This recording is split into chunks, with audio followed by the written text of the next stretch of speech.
Hi, this is Robert, and this is my second, third, fourth mock-up of the Nelson Pass F5 Turbo amp project I'm doing. It's dual mono, as you can tell by the transformers here. But this is with all the boards wired up and installed where they would be. I have the output devices installed on the boards, and now I'm checking for interference issues again and finding a couple. Kind of disappointing. You know, as many times as I've put this thing together, taken it apart, I'm still finding things that bug me on it. One, you can see it's a real close fit here between the rectifier AC wires and the filter capacitor boards. So that's not a big thing. I mean, I can just move the boards back a hole or so, and that'll work fine. That'll give me room for the DC wiring you see here to go in its place. This is the DC wiring from the amp boards that'll go along the input wiring from the rectifiers is going to go along the inside edges of the boards here. The output of the filter banks to the amplifier boards is going to be along the outside edges of those boards. These holes I'm going to have some indicator LEDs with. So that works okay. That'll work out okay. I definitely have enough wire, loose wire, to do that. Some other things. I'm going to have to make a pretty sharp right turn here on the my speaker wire to get it to clear the power transformers. It's going to have to go down. I'm probably going to have to tuck it against the board with some stick-on pads. Hold them clear of the power transformers. But speaking of, if you look, I'm really disappointed how close these wires come to the transformer. The white wires are the output of the amplifier, and in the center there is where the speaker wires will hook up. This is probably all in shadow and you can't see. Hopefully that's better. Easier to do it on this side. There we go. But you can see I have the same kind of interference here. And the thing I was trying to do with this is I didn't want to have too close. I didn't want to have too close or any parallel runs of the two wires. The yellow wires are the output of the input PC board going to the inputs of the MOSFETs. So I didn't want to have those too close or where there could be any interference between them and the white output speaker out wires. But it still looks like I need to dress these much, much, much, much lower to the board in order to, I'd want at least, if I can, an inch clearance between the transformers and these wires, just to feel better about picking up any stray magnetic fields. Toroids, they're supposedly, theoretically, they have less stray magnetic fields, but there are still some fields there. And my understanding is they mainly lobe out where the input wires come in, or the primary wires come in, where the input or the secondary wires come in. That's why I oriented them this way. But even so, I'm worried I might have some hum because of that. Let's see. So that's one interference. It's also fairly tight right in here where my ground connection is going to be made. It's interfering with the thermistors I have there. I think I can clear, but it's disappointing. And God, that already fell off. But the hot and neutral wires plug in right around on the switch back here, and well, kind of like that. I don't have anything pushed on yet. But the really annoying thing that really got me today was, if you look, you can see a nut down there.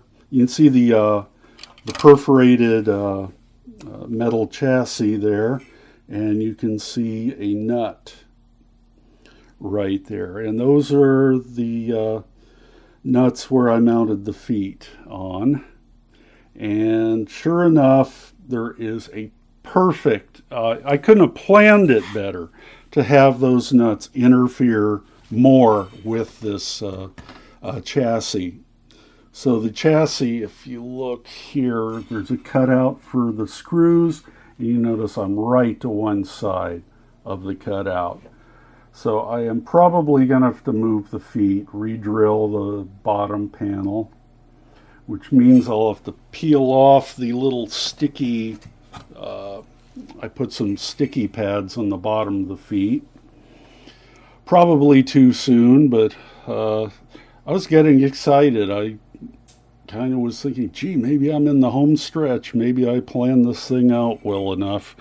And obviously not. This project is just dragged on for months and months and months. Waiting for the DIY match transistor kit to become available again. Hunting down this part and that part. Endless trips down to the hardware store to get mounting hardware and things. Even though I had bought the kit from DIY Audio, that kit did not anticipate someone running dual power supplies or a dual mono configuration. So anyway, I'm going to spin this thing around so you can see it from the other side. So here is the beast from the front, and you can see it is a monster. It's a huge thing, and I am glad I got the handle kit. Although even though I gasketed the handles, they're still loose. They spin inside the arms, so those need even more gaskets in them. But you can see it's everything's a pretty tight fit here. These are going to be the input RCAs going to the boards, and they'll be dressed pretty much. I'm going to try and get them fairly close. Even though this is shielded coax, I don't want to have any opportunities for it to pick up any noise from the power transformers. Sadly, these transformers are just too physically large for the transformer company, Antec, to make a shielded version or a accessory shield that fits them. I would have gone for that if they had, just to that would have eased some of my worries.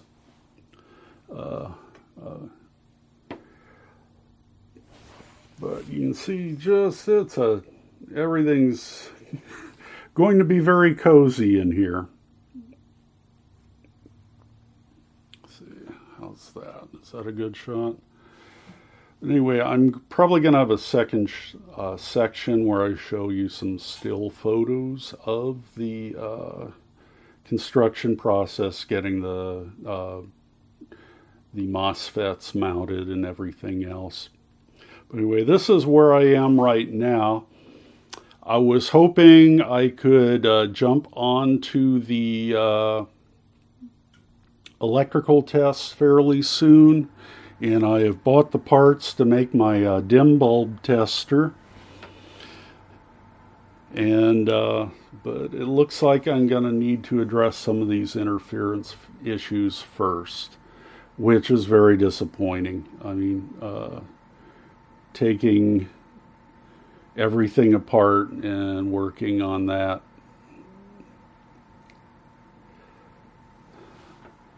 So anyway, this is the end of part 1.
Robert again with part 2, 3, I forget how many, into my third video on this beast, the Nelson Pass.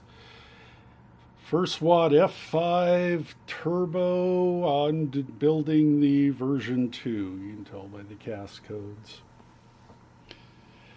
But I had a few can't talk today. Just got home from work. I think I left my brain in the car. But, so I had a few interference issues last time. It really bugged me. I thought I'd thunk it all out, and obviously I missed a few things. So, the chief one was where I had mounted the feet, which here's the bottom case, or the bottom cover, but originally centered the feet on these blank areas so they wouldn't obstruct any of the vent holes.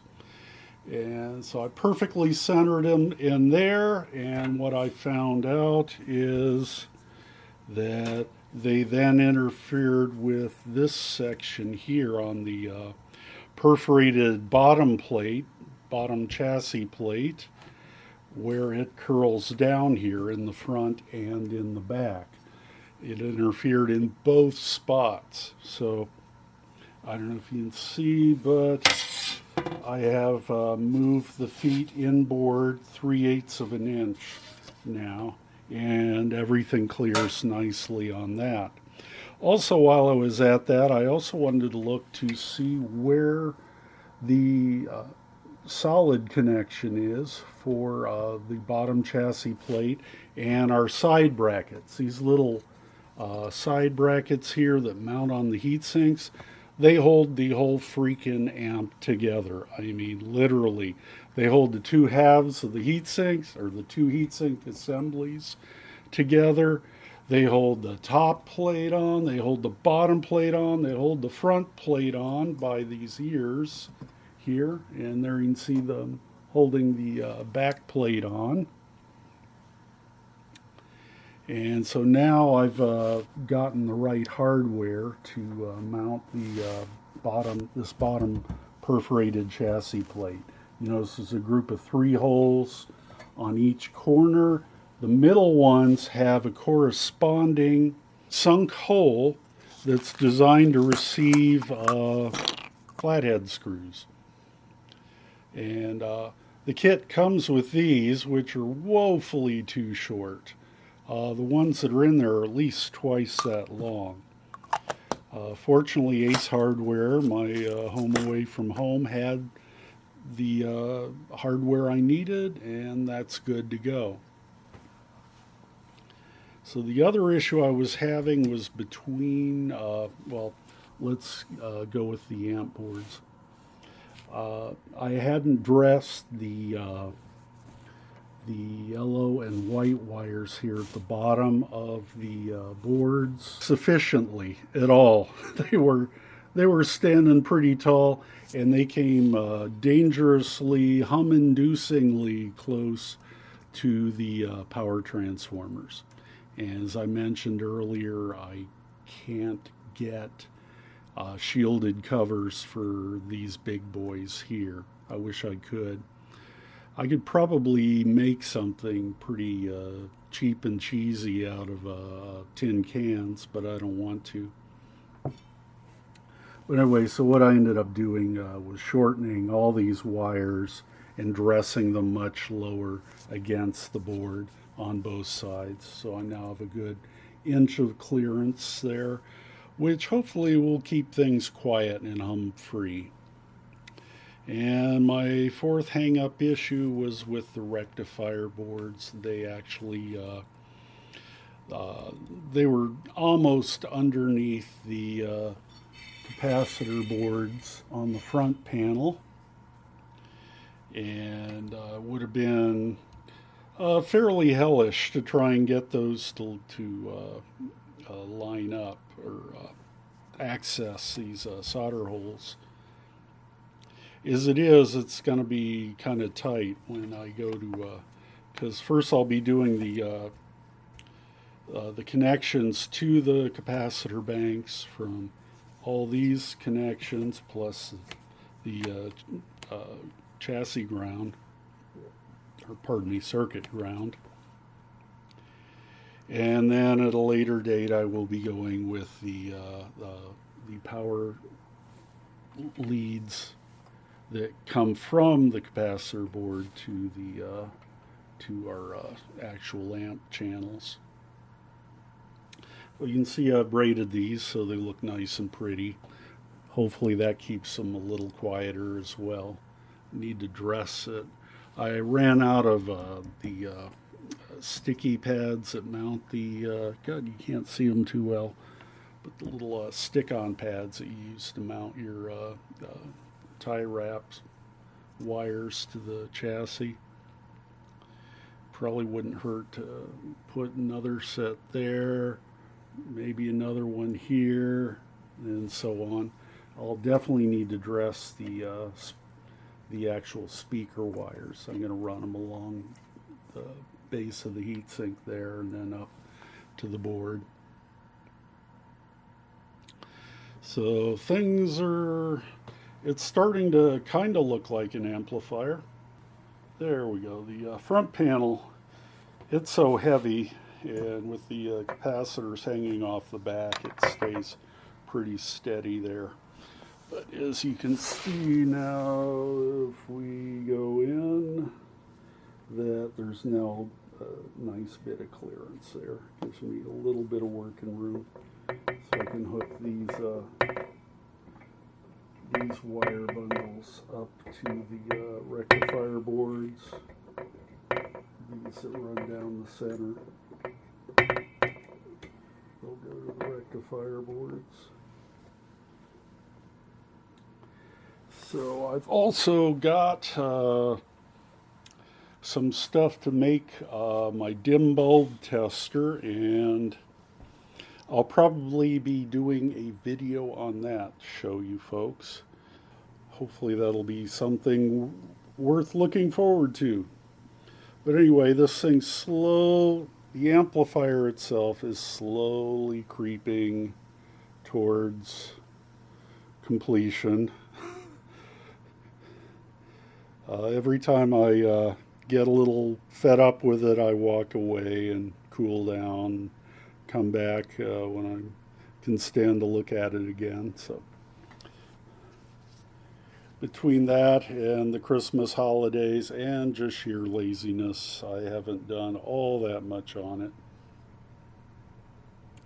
But that will hopefully shortly change. Hopefully we can actually be doing power-up tests within the month. We shall see. Anyway, thanks for tuning in. Thanks for watching. Please like and subscribe.